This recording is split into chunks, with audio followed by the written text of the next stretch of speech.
star so bright. Pull your hat down, make sure your cinch is tight. Horses kinda snuffy, cold chill up your spine. You'll get your ass moving, son, we're burning daylight.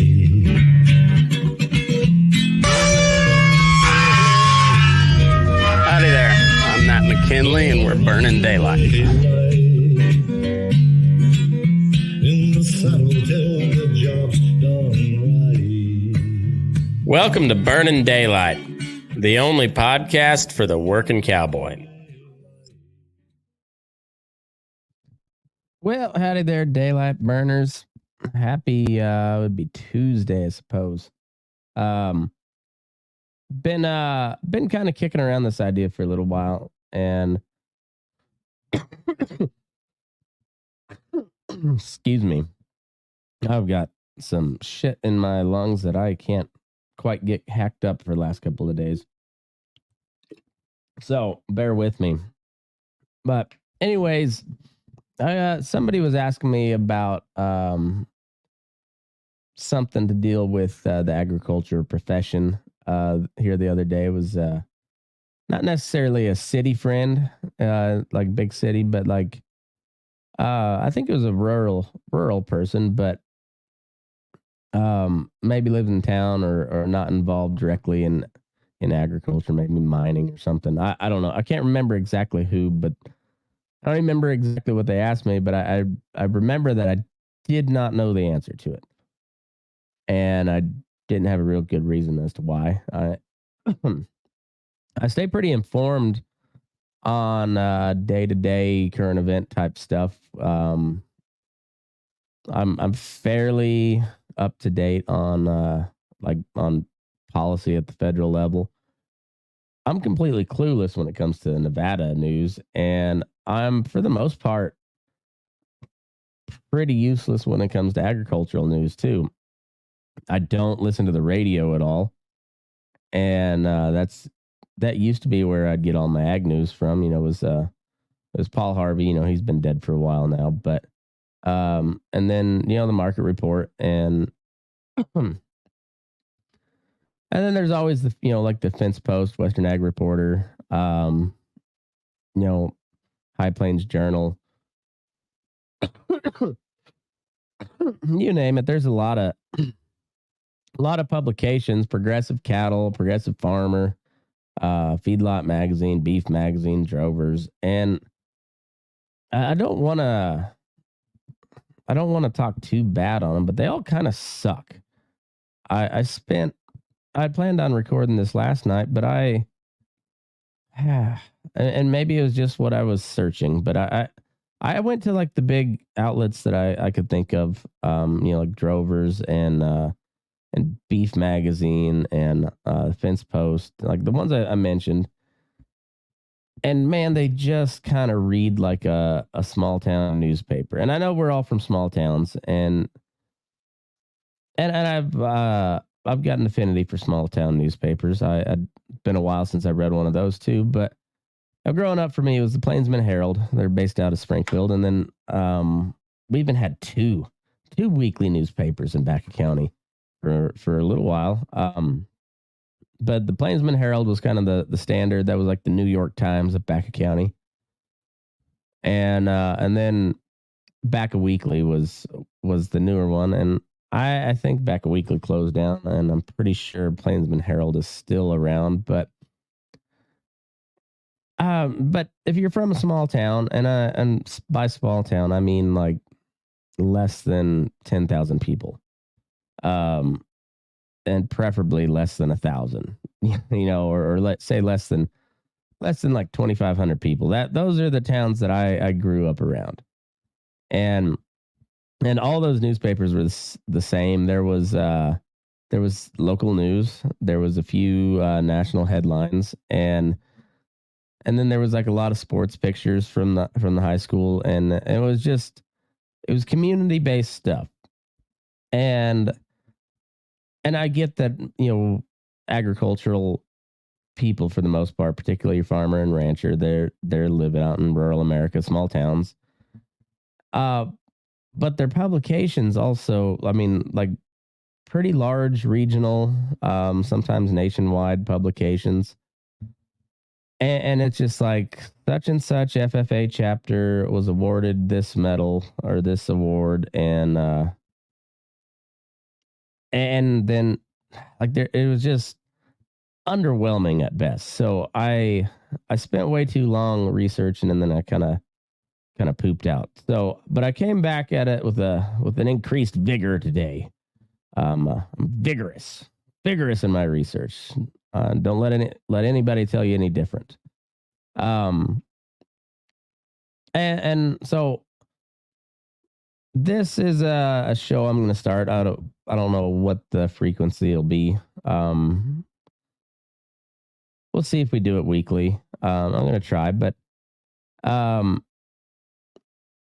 it'd be good for me to familiarize myself with the goings on within this industry, which I work, which I haven't been very good at, honestly. I could tell you some back and forth about the speaker fight, and I could tell you a whole lot about the Ukraine-Russia war, and I could tell you a whole lot about the backstory behind the current Israel-Hamas war, which we'll touch on briefly.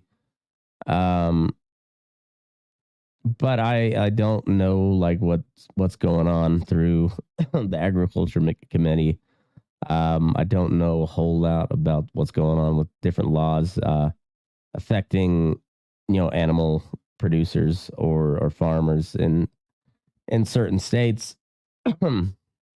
California usually gets all the attention there, but there's plenty of dirty shit going around everywhere. So it'll be a good way for me to stay up to date, stay informed, and also spew a bunch of bullshit onto your ears that maybe you'll learn something and become like me, well informed and a useful member of society. That's what I'm telling myself, and I'm going to continue telling myself that. But I said we'd touch on Israel Hamas. Blanket statement.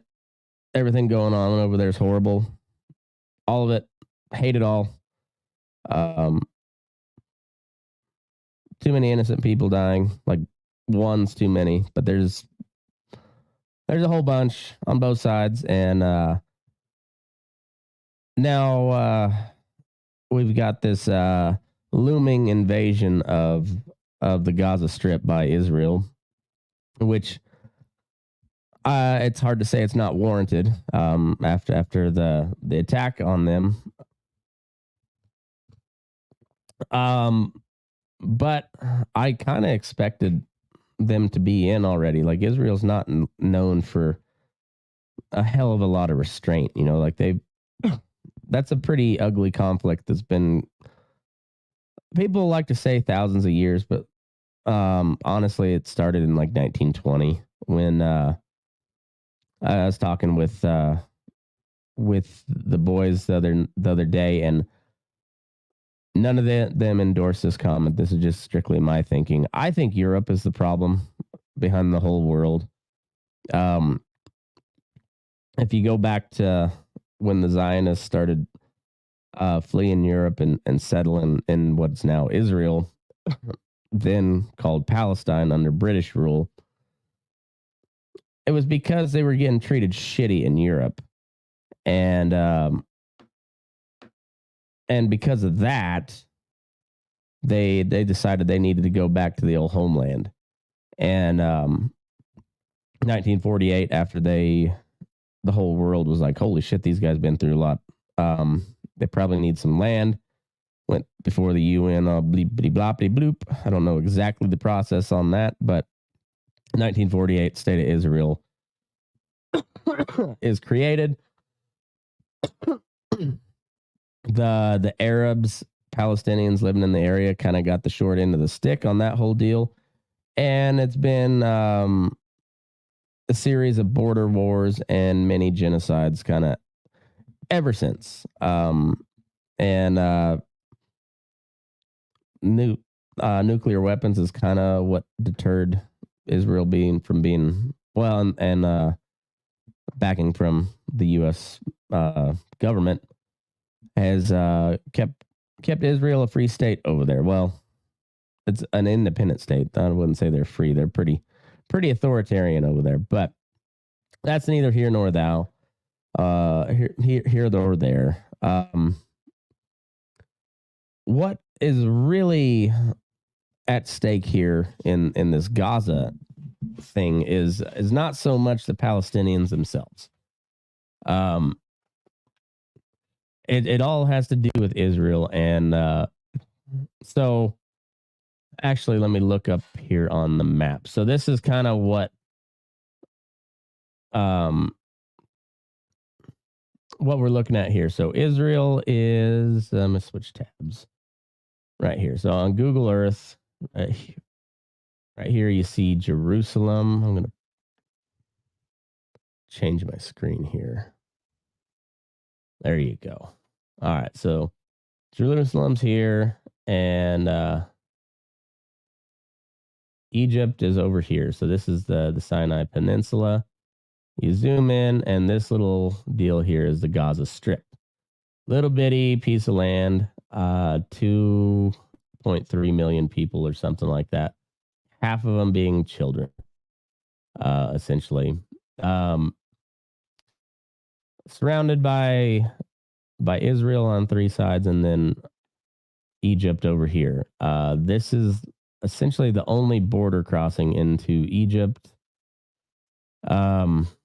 And it's closed. It was bombed. I don't know whether it was by the Israelis or the Palestinians, or Hamas. Maybe it's just Egypt saying "fuck you, we're not going." But there's Israel also has a blockade around the Gaza Strip by sea, and so that's in southern Jerusalem there. Now we zoom out a little bit, and you have here's Beirut and Lebanon, and you have the northern border with Israel over here. You have Syria over here. So Lebanon's here, Syria's here. Both of them hate Israel. They both fund Hamas, send a lot of aid into Palestine. Egypt is kind of not so neutral third party, but they're neutral-ish. And Jordan is pretty friendly with the United States. I don't know, probably not as much with Israel, because there's a lot of like ethnic Palestinians in Jordan. But so what Israel, I think, is worried about right now, from what I understand, they haven't launched their invasion into Gaza, but they are worried about Hezbollah from Lebanon launching an invasion while they're preoccupied with the Gaza situation. And if that happens, then shit could really kick off.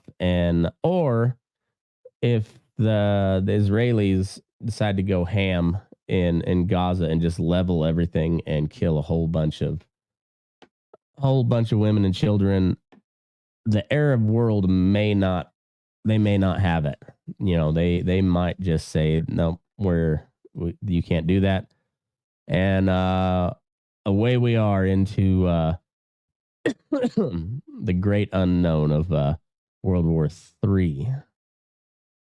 Trying to find which layout I like here better. I'll go with this one. But so this news is from Agriculture Dive. Israel-Hamas war prompts concern over global fertilizer supply. We had this whole debacle when Russia invaded Ukraine, and it's not so much from the export from Ukraine or anything. It's mostly the sanctions that the most of the world, well, I wouldn't say most, but most of the Western world put on Russia,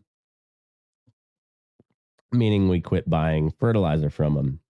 Saw a huge spike in prices and a shortage in supply. This one is looking to be like it could be a minor scenario compared to that, but still um, also could lead to some real crazy shit. So, latest war between Israel and the militant Palestinian group Hamas is sparking fears of shock with fertilizer supply and prices as a major shipping hub near Gaza operates in emergency mode. All right, so we'll flip back over Google Earth and come back down here to Israel and the Gaza Strip. So Gaza's right here, and this port that they're talking about is called Ashdod. I guess it's about 30 miles from the northern edge of the Gaza Strip. So, it could be right in the line of fire if stuff really pops off. While Israel's port of Ashdod, which is a major gateway for potash exports, remains open, ocean carriers are facing restrictions and in some cases implementing war risk surcharges on cargo. So any cargo that goes in and out of that port there in Israel is going to have a little extra fee from the insurers, because you have a huge increased risk of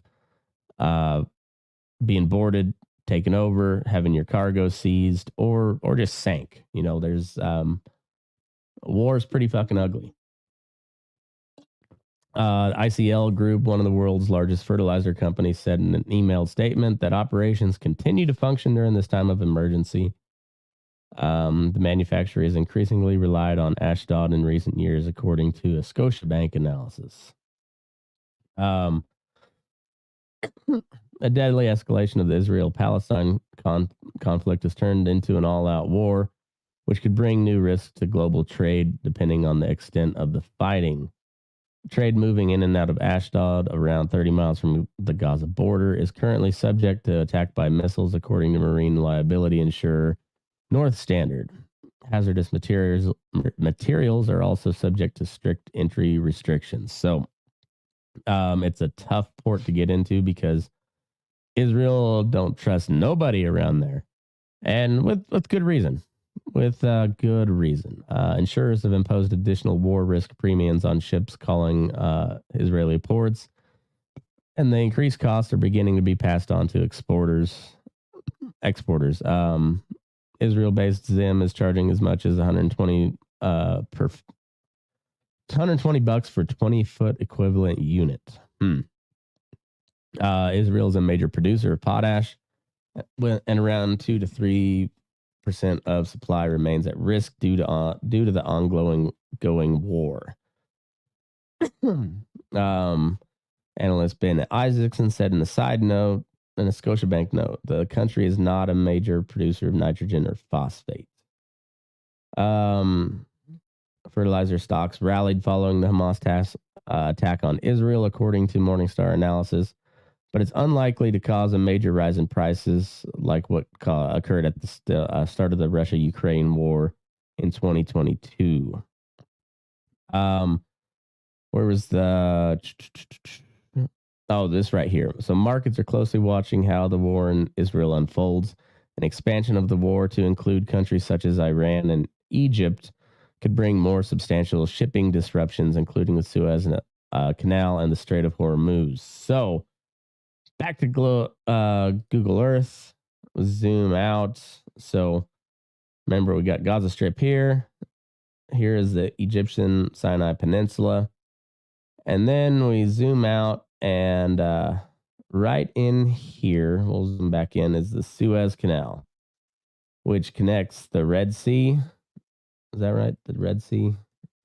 Yeah, Red Sea to the Mediterranean. And it's a major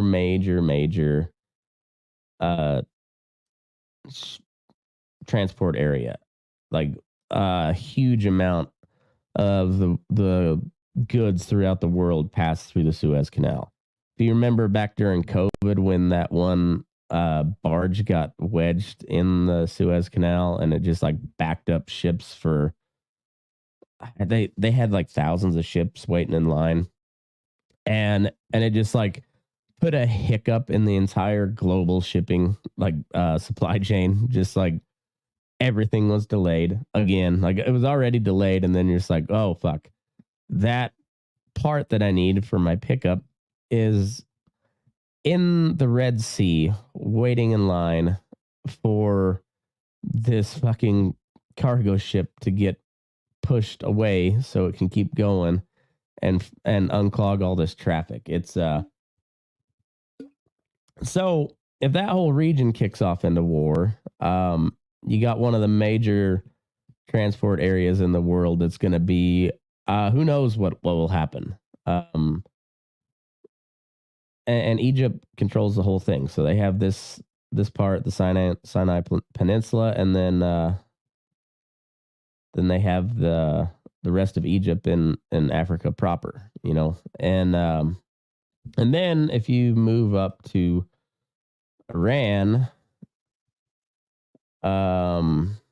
over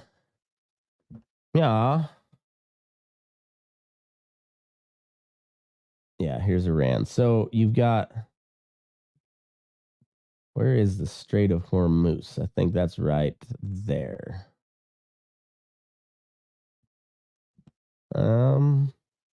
We can look it up.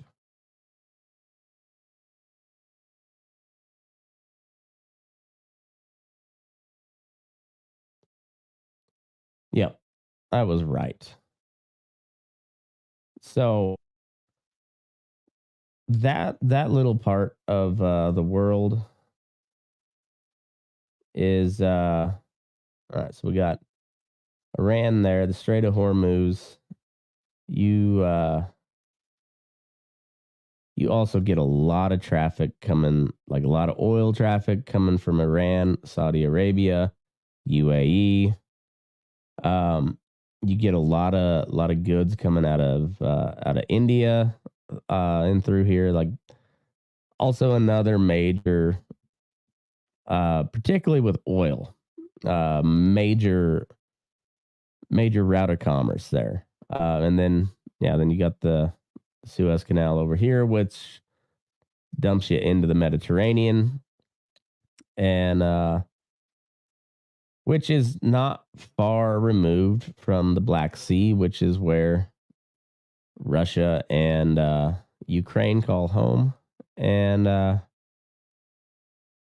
so there's a lot of strategic interests in there for people. You know, it's like a lot of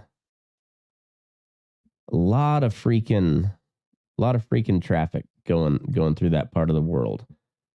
And if that whole region pops off, and so you got this little bitty country here is Israel. And granted, they got a lot of cool shit, but we also can see they can get hit hard when they're not ready, and probably even if they are ready. But like I said before, you got Lebanon up here who hates them, Syria up here who hates them, Egypt over here who tolerates them because the U.S. gives them a bunch of money. The Saudis, they don't really like them. I don't know what the Jordanian stance is, but probably not great because the West Bank is disputed territory between Jordan and Israel. So yeah. And then Iran's got a big military. A lot of they're kind of a poor country nowadays because there's a bunch of sanctions on them, but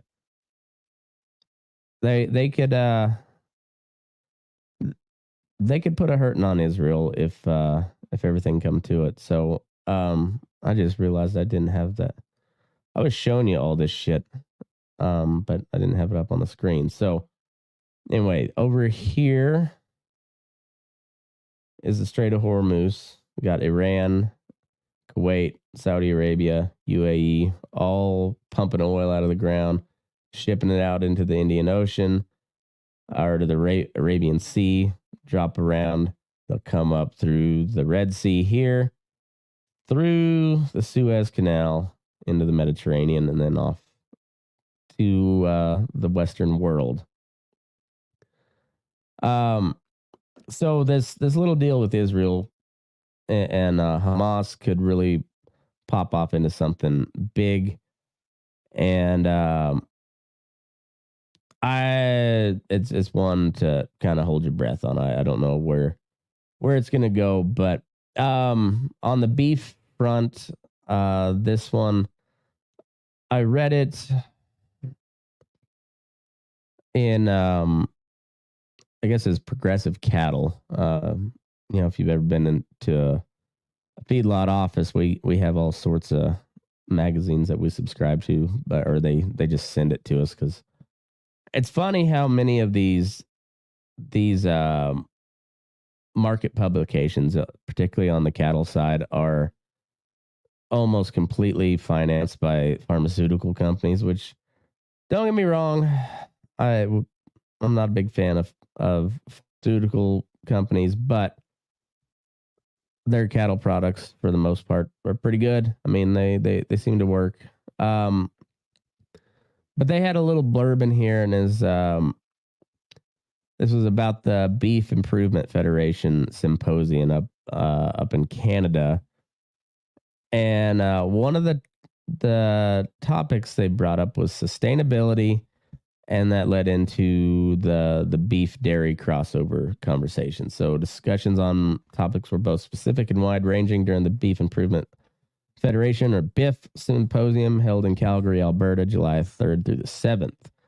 Usual suspects, EPDs, genomic testing, heterosis were covered, as were some issues: beef on dairy, methane emissions, cardiac health, that may have been a bit more of a surprise to the uninitiated at an event ostensibly dedicated to beef cattle genetics. So the Beef Improvement Federation is the group that's the standards for all the EPD measurements and whatnot, and stated goal as furthering the genetic improvement of beef cattle and the beef product as a whole. So, but these are like hardcore genetic nerds. They're like steer jocks on steroids. Several presenters spent significant time discussing the dairy industry. And in today's market, why not? This fascination with dairy comes with good reason. As Peter Amer of Abacus Bio Limited pointed out, more than 80% of North American dairy calves in a given year end up being fed and harvested as beef animals. Mike Lewis of CMEX told attendees that depending on the year, between 20 and 40% of the entire Canadian dairy herd produces calves from sex semen of beef breed bulls. Lohewis. Yeah, Mike Lohewis. Lohewis. Talked about how an innovative genetic selection can create a more positive public opinion of the livestock industry. He said the beef on dairy, and he said the beef on dairy phenomenon can play a huge role in that. Can producing beef from the dairy herd change the narrative? He said dairy beef produces both milk and more beef on the carbon footprint of one calf. So we are turning a byproduct into a core product. Dairy and beef producers are getting better at communicating each other's expectations to each other so that the product will only get better. So this kind of just speaks to a kind of a growing trend that I've mentioned several times about how it seems like another step towards the vertical integration of the cattle industry. It's about as vertically integrated as you can get while still working with ranchers. Like the ranchers, and that they're like the last problem to vertical integration. Well, with this situation here, where you're as they're saying, you're taking just what used to be just like a hindrance to the dairyman, which was the bull calf.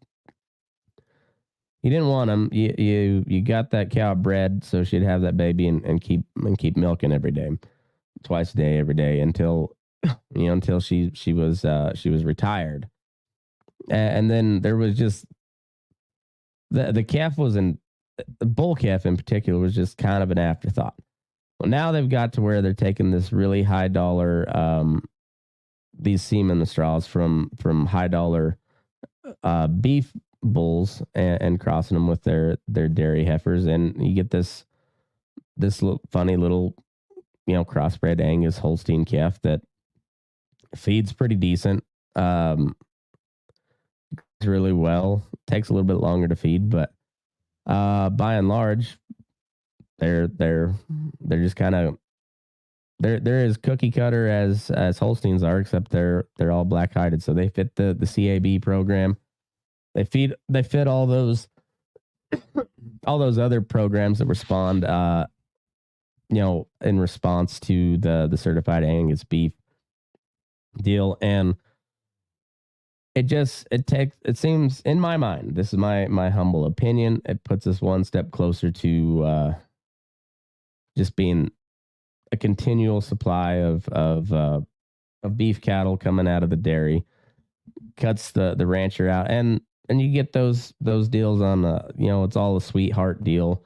It's much like the big feedlots where you're just feeding the margins, and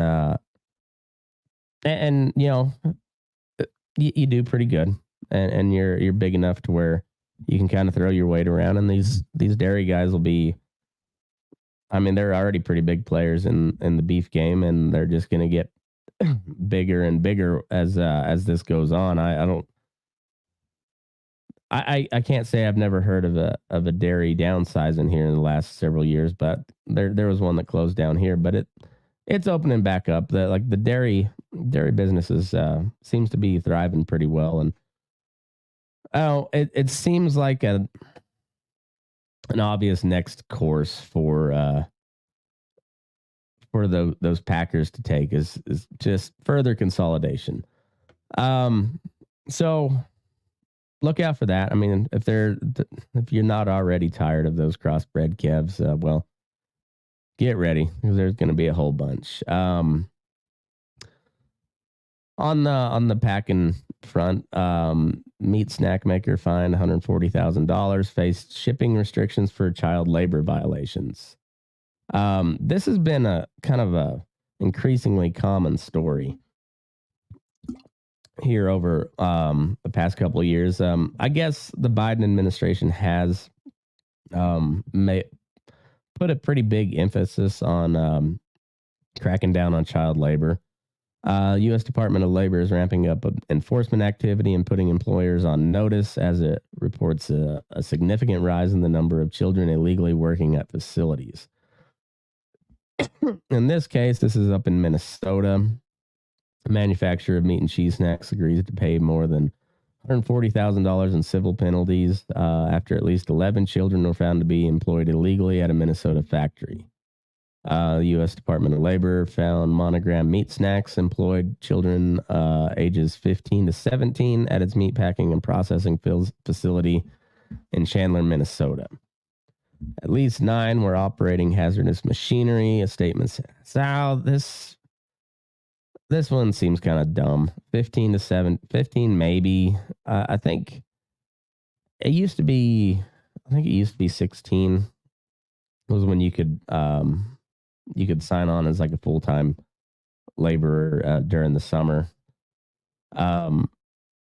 Maybe 15 is a little young, but I don't know. It's 16, 17. That's a good year. That's a good age to start going out and hitting the workforce. Maybe not full time, but at least having a job, knowing what work is, knowing how you earn money, all that, getting a look at the taxes that get ripped out of your paycheck, all that. That's a good age to start all that. In addition to the fine, Monogram was temporarily barred from shipping beef jerky, cheese, and other snack foods under the hot goods provision of the Labor Standards Act. Company said goods are again shipping normally, and the provision impacted one plant. There was another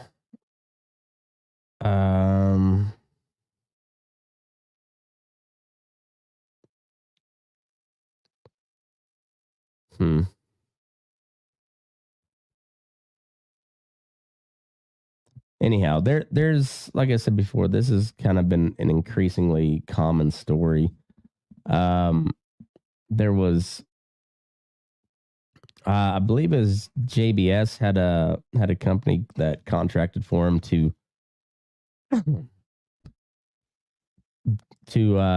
clean their facility that was hiring like 12 and 13-year-old South American, Central American migrant children, and these were kids like working at 2 or 3 o'clock in the morning when the plant was down, and they're cleaning it out and using some incredibly caustic chemicals and pretty blatant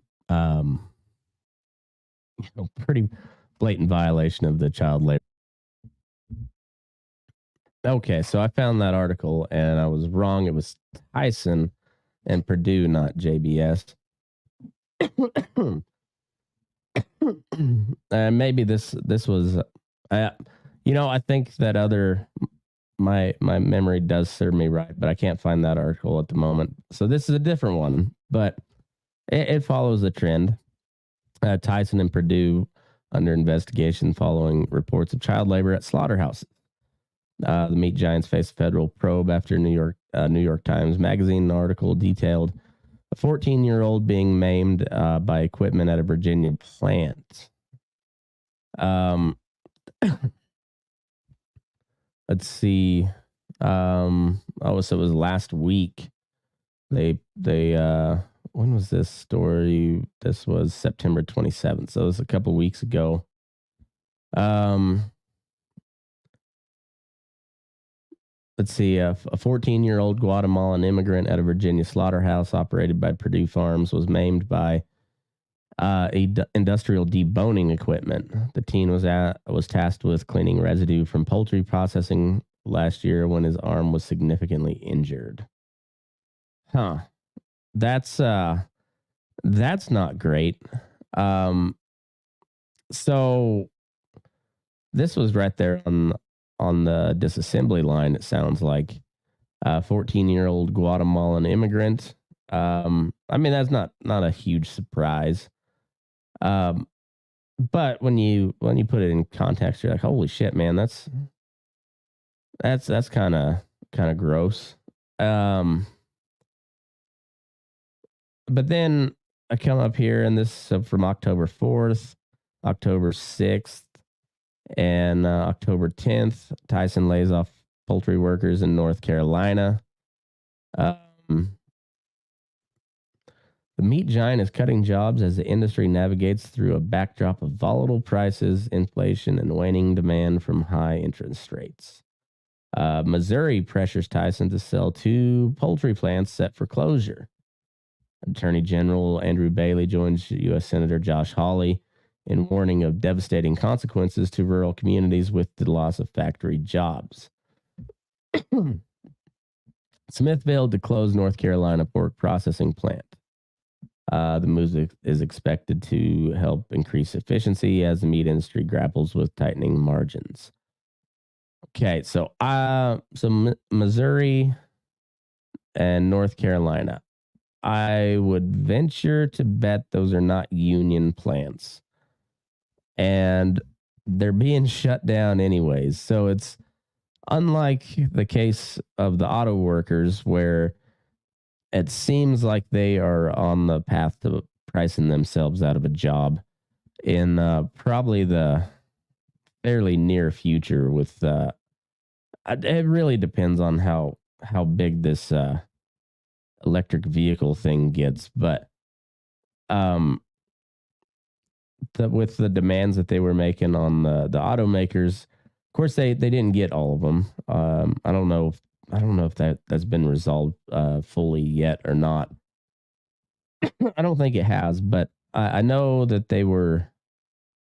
their starting demand was like a 40% pay raise, and I think that got dropped to like 30. They were also wanting a 4-day work week, which we covered on Fence Post Politics last week.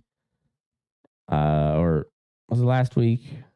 Week before. So anyway, I know we've covered it.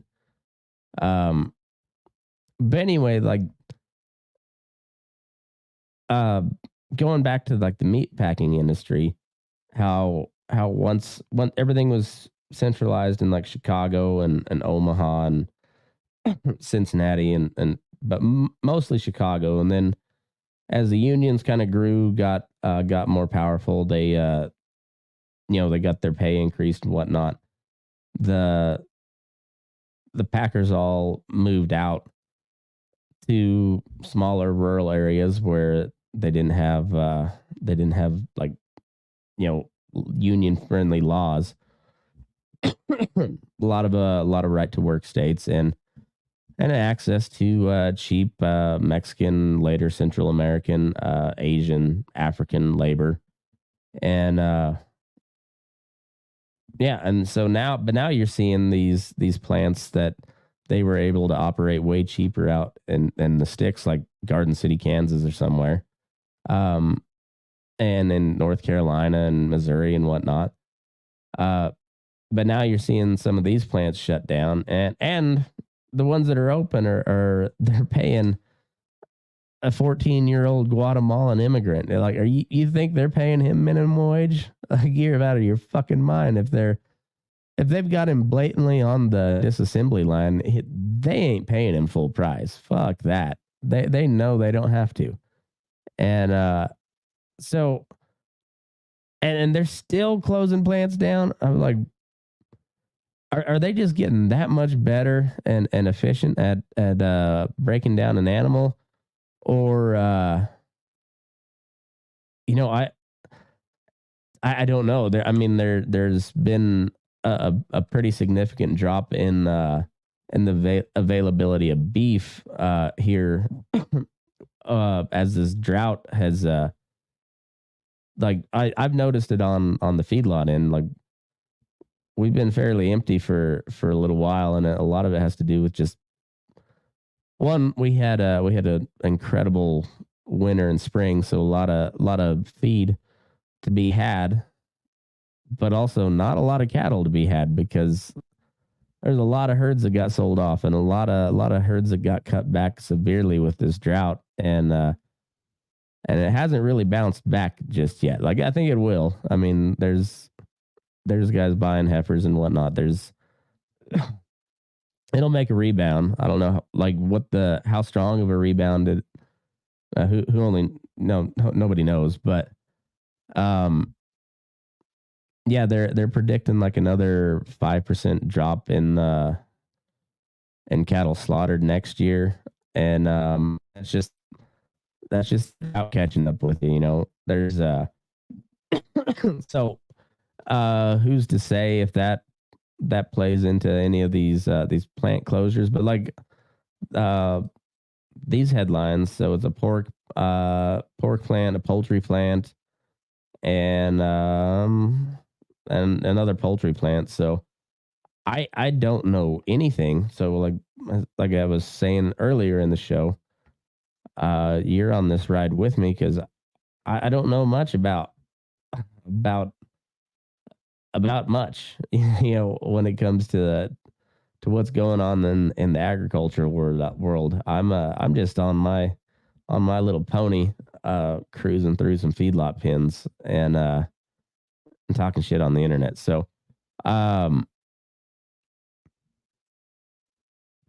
what's out here? Here we go again. There's another headline that bird flu cases reemerge at U.S. commercial poultry farms for the first time in months. So we had that case of bird flu that, along with inflation, helped drive the price of eggs through the roof. A lot of birds condemned, And I never grew up around like chicken farms and stuff. We always had some sort of we've always had chickens, it seems like. And but it's a handful of chickens. My wife's got more than a handful at this point, but she's not like Arkansas chicken farm, with a couple million birds in a in a house. And yeah, it's I don't know much about that side of the industry, but how much did the bird flu play into these plant closures? And like, you kind of gotta, I know, coming from the cowboy side of things, the ranching side, feedlot, you kind of tend to think about these packers as just being diabolical. But they're all giant corporations, and corporations are soulless. And that doesn't make them, evil or great. It just like they care about the profit and the efficiency, and they're, a good CEO's job is to just keep cranking out profits, and efficiency all the time. And yeah, it's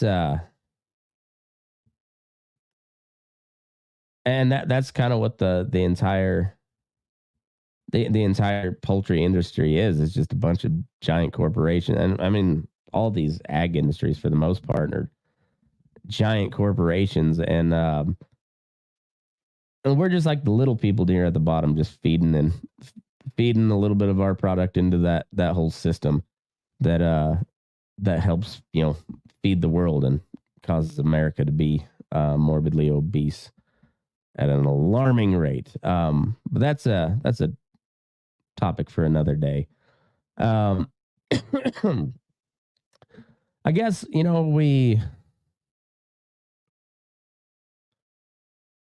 don't know. Like I said, we kind of, and maybe it's just me, but you kind of tend to look at some of these giant corporations as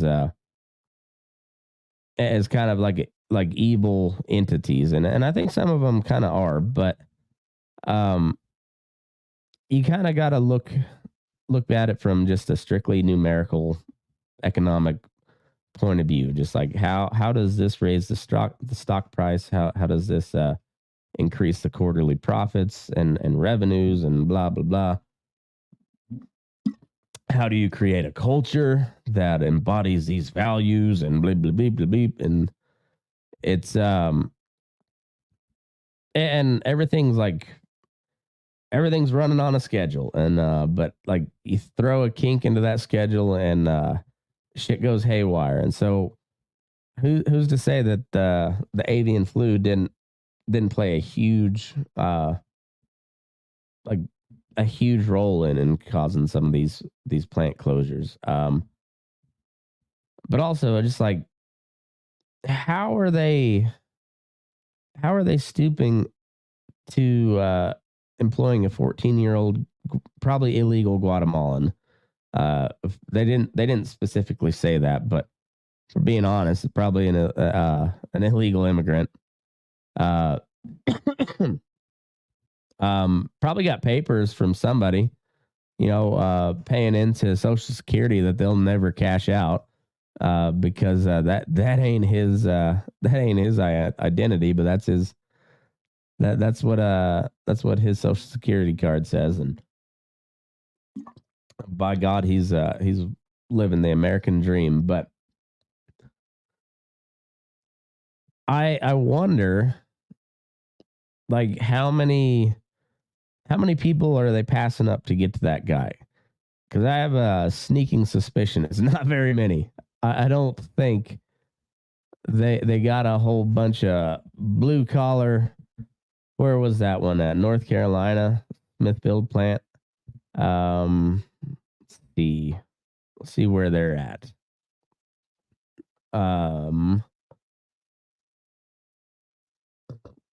Let's see.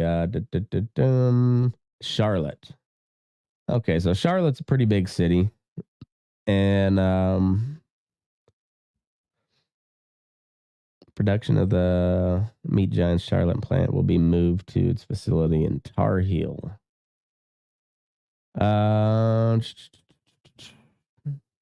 Last day of production will be in December.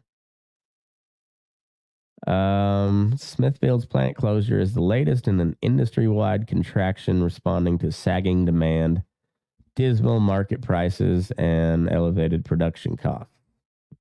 Wholesale pork demands usually peaks in the summer, but high retail prices have muted sales in the U.S. Meanwhile, higher exchange rates kept export profits below expectations. So this is an interesting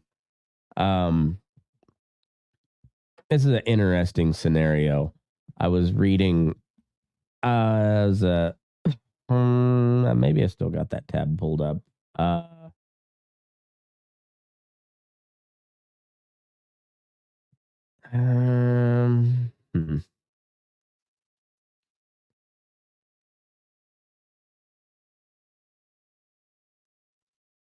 Okay, here we go. So U.S. farm income to see largest ever drop. Combination of high expenses and weak prices for major crops and livestock are expected to lead to an estimated 23% decline in profits. Holy shit. That's a bummer. Holy fuck. U.S. farm income is expected to plummet $42 billion this year, making the largest drop on record, according to the USDA. After reaching an all-time high last year, net farm income in 2023 is on track to fall to $141.3 billion. Agency cited lower cash receipts and higher production expenses for the significant downturn in farm income, a broad measure of profits. So plummeting farm income is being driven by significant declines in cash receipts for major commodities such as corn, soybeans, cotton, dairy, hogs, poultry, and eggs. Adverse conditions affecting price are pressuring lawmakers to establish robust safeguards for the upcoming farm bill. It'll be really funny the longer this speaker debate the longer that thing draws out, the further in the back of the mind the farm bill gets for Congress. But meanwhile, like all these farmers and I don't even know if you can I don't know if you can grow a grain crop in the U.S. without having it attached to some sort of government program. I mean, the New Deal did a bang up job on the agriculture business. Between that and the the fascist model of food production that we exported from Germany at post World War II, it is amazing just like how many different programs there are in the government to like every aspect of agriculture. It is crazy. And then but that has to be renewed every time the farm bill comes up, and that's just getting put further on the back burner because first of all, you got to get a speaker, and maybe they're holding the vote this week. I don't know. And then the stopgap bill or whatever, the spending bill that they passed that got McCarthy kicked out, that expires. I don't know, less than 45 days now, but it was 45 days when it passed. So now, in the meantime, they have to elect a new speaker, then they have to hammer out some sort of deal on that, or the government shuts down, which then puts everything else on hold until they come to some sort of conclusion to reopen the government, which I almost just fully expect to happen the government to shut down at some point because why not? Why not? Um, we haven't had a good government shutdown since the last Trump one, so might as well. Might as well. And in the meanwhile, like it sounds like it might be a shit year to be a farmer. Not that most years aren't shit years to be a farmer.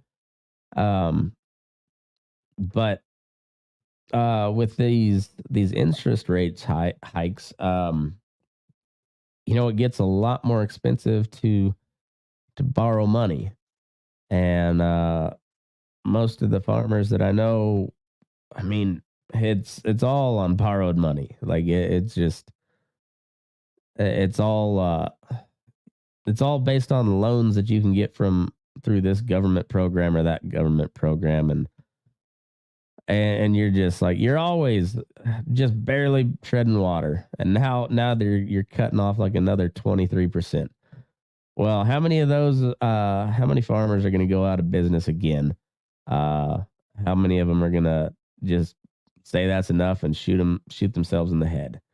But meanwhile, Bill Gates and China and a bunch of these BlackRock, Vanguard, State Street, they'll buy them up, lump them into this another giant corporate farming outfit, and further control the food supply. Yay! But don't worry. We started on Israel Palestine. We'll end on a similar note. So never fear, folks. While things look down for the American public, the American farmer, things look kind of dire. The USDA has got your back. And so Kate Bowen sent this to me. USDA's commitments to the national strategy to counter anti-Semitism. Biden-Harris administration released the U.S. national strategy to counter anti-Semitism on May 25th, 2023. I wonder if they're kicking themselves for not like launching that somewhere closer to this Israel-Palestine attack, so they could get more brownie points for it. But strategy outlines a whole of society approach to tackle the scourge of anti-Semitism in America. It features over 100 meaningful actions that over 24 government agencies will take to counter anti-Semitism, as well as over 100 calls to action for Congress, state and local governments, companies, technology platforms, students, teachers, academics, civil society, and faith leaders and others to counter anti-Semitism. The 4 pillars of the strategy address key themes and threats raised by over 1,000 diverse stakeholders across the Jewish community and beyond. Point 1, increasing awareness and understanding of anti-Semitism, including its threat to America, and broaden appreciation of Jewish American heritage. Point 2, improving safety and security for Jewish communities. Point 3, reversing the normalization of anti-Semitism and countering anti-Semitic discrimination. Point 4, building cross-community solidarity and collective action against hate. Okay. Just what we needed. More diversity training. USDA's commitments include providing educational opportunities for law enforcement agents of the U.S. Forest Service to learn how to identify and counter anti-Semitic, Islamophobic, and related forms of discrimination. Providing educational opportunities for law enforcement agents of the U.S. Forest Service to learn how to identify and counter anti-Semitic, Islamophobic, and related forms of discrimination. So either they're going to have a seminar where these forest forest agents are gonna get to go on a paid vacation, essentially, to listen to some pink-haired lunatic drone on and on about how being an anti-Semite is bad, and then they're just like on their phone the whole time, waiting for this crazy bitch to shut up, so they can go spend their traveling stipend at the bar and hopefully hook up with some, desperate housewife that's recently divorced and she's in town for a real estate convention. And or like that's honestly that I'd rather have that happen with my tax money. At least somebody gets a little reprieve from the everyday bullshit.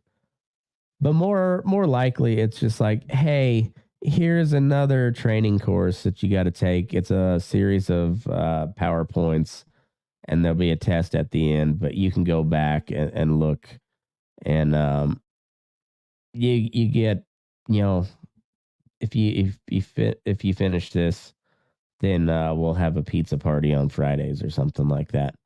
That's probably what happened with that, providing educational opportunities for law enforcement agents of the U.S. Forest Service. If you are in the U.S. Forest Service, particularly a law enforcement agent, and have been provided that educational opportunity to learn how to identify and counter anti-Semitic, Islamophobic, and related forms of discrimination, please reach out to me at Move Your Ass on Instagram, best way, or Matt at burnin-daylight.com. And if you did get provided with this educational opportunity, I'd like to hear about it. Maybe I'm completely off base with both guesses, but I'd be interested to see how accurate that was. They will also, their commitment also includes working with subject matter experts to develop and disseminate materials for rural universities on how to address specific incidents of anti-Semitism, create educational opportunities on Judaism, Jewish culture and identity, and histories of anti-Semitism, including the Holocaust, for students, faculty, and staff, and ensure that university calendars are inclusive and accommodation policies are known to faculty and students alike. That seems like the ACLU will be all over their ass, because that sounds create educational opportunities on Judaism. That sounds like a state-sponsored religion. The crossing of the separation of church and state barrier, which is funny, as this was the people that wrote this policy, I guarantee you, hate Judaism, they hate Christianity, they hate Islam. They're either spiritual or they're rabid atheists. But it's just their gut instinct is to pander. So educational opportunities on Judaism. So you're gonna teach a class on religion in your rural universities. Okay, seems to go counter what against what they would. These would be the people like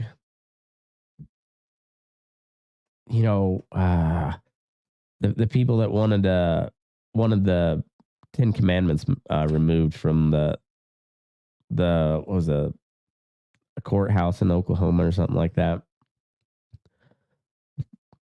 Those people that would these are the people that would want it removed, but yet they want the USDA to create educational opportunities on Judaism for rural universities. I hope it makes sense to somebody, but not to me. Okay, convening rural institutions of higher education and land grant colleges to share promising practices to address anti-Semitism and other forms of hate and bias. Everybody's just on the lookout for hate. We hate. Gonna eradicate it. Providing educational opportunities for 4-H, FFA, and other rural youth organizations to learn how to identify and counter anti-Semitism and related forms of discrimination.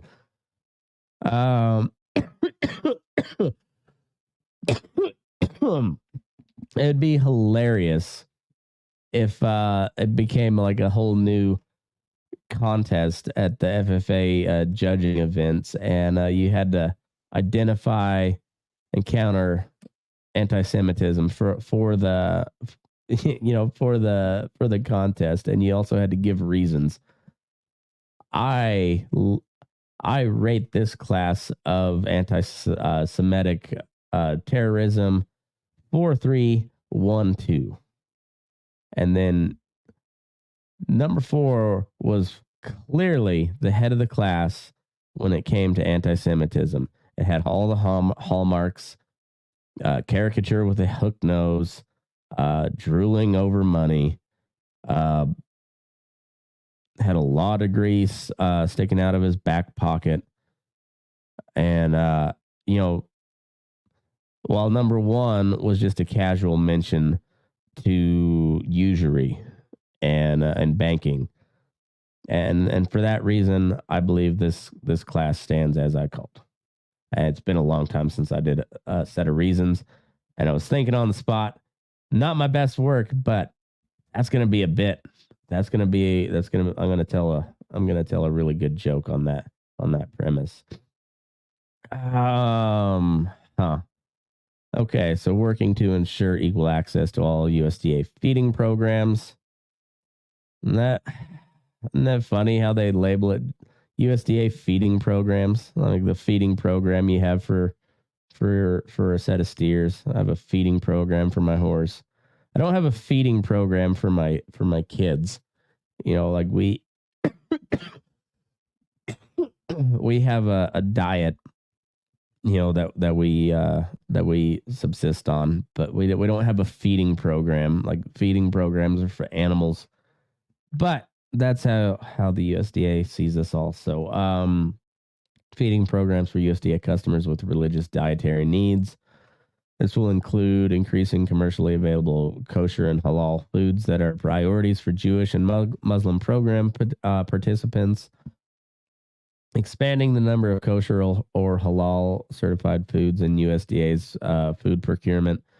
Training schools on how to meet students' religious dietary needs for the National School Lunch and School Breakfast programs, and expanding outreach and technical assistance for kosher and halal meat processors. Convening a dialogue with religious leaders from across rural America to assess the state of anti-Semitism and highlight effective strategies to counter anti-Semitism centered on building solidarity across faiths. Convening a dialogue with religious leaders from across rural America to assess the state of anti-Semitism. Hey, preacher man, how's your anti-Semitism today? Let's have a talk. Let's find some effective strategies to counter this here anti-Semitism. Jesus. That's creepy. That is just that whole. I got no problem with Jewish people at all. Like I have no issue. Rob's one of my good friends. I love that guy to death. Do they not see how shit like this creates anti-Semitism? Like the kid's gonna get made fun of for having the kosher meal, which so instead of a cheeseburger, he just gets a hamburger or a grilled cheese because you can't mix the two in the kosher diet. Off chance he gets other kids think maybe it's cool, maybe that's a better. He's got a kosher lunch. I want a kosher lunch, and they become Jew for a day, and then like, oh, but I want to cheese on my burger. And they're like, oh, no, not in kosher, buddy. And they're like, oh, well, that dude's gay. Why does he eat that every day? And you're just like pointing out all this shit for them to make fun of. You're like, this is what some people say Jews have large noses and are in love with money. I guarantee you that's somewhere in this training dialogue that they're gonna put forth. And well, chances are there are a bunch of kids that would have known nothing about that stereotype. I didn't know about a lot about Jewish stereotypes because we didn't have a lot of Jewish people around where I was from. And I didn't know a lot of them until I went to college. And I spent several weeks on the East Coast with a Jewish family, and the most shocking thing for me was how unreligious they were. I was like, well, you guys aren't very, very good Jews, it seems like. It's like they're like, oh, we go to temple every now and then. And they're just secular Jews for the most part. Didn't make sense to me, but it's a whole thing, I guess. And but yeah, all you're doing is just like shining a brighter spotlight on Jewish people, and with this training, you'll have, because you got to know what to look for, and so they're gonna tell you all this shit that the true Jew haters will bring up, and they're just, yeah, this is what we're looking for, and we can't have that. And like some kids will be like, oh, you're a kike. That's what's gonna happen. And it's gonna be a couple of high school kids calling each other a bunch of Jewish slurs, all thanks to the USDA's efforts to combat anti-Semitism. And on that note, I hope you all have a wonderful week. Let me know what you think of this show, this particular format for the Ag News. I haven't come up with a catchy name for it just yet, but I will. Don't you worry. But let me know what you think, and yeah, move your ass. We're burning daylight.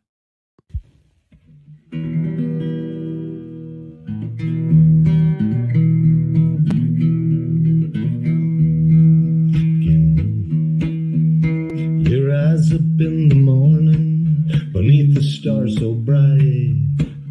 Pull your hat down, make sure your cinch is tight.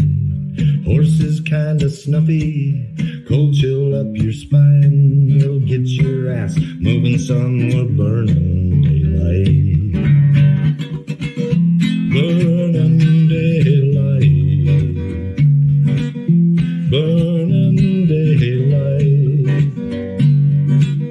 In the saddle till the job's done right.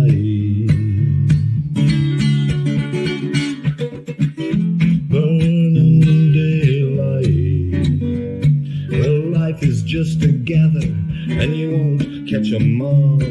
But when you ride through the gate, make sure you sit up tall. I can see the horizon, it's looking pretty bright. Well, get your ass moving, son, we're burning daylight.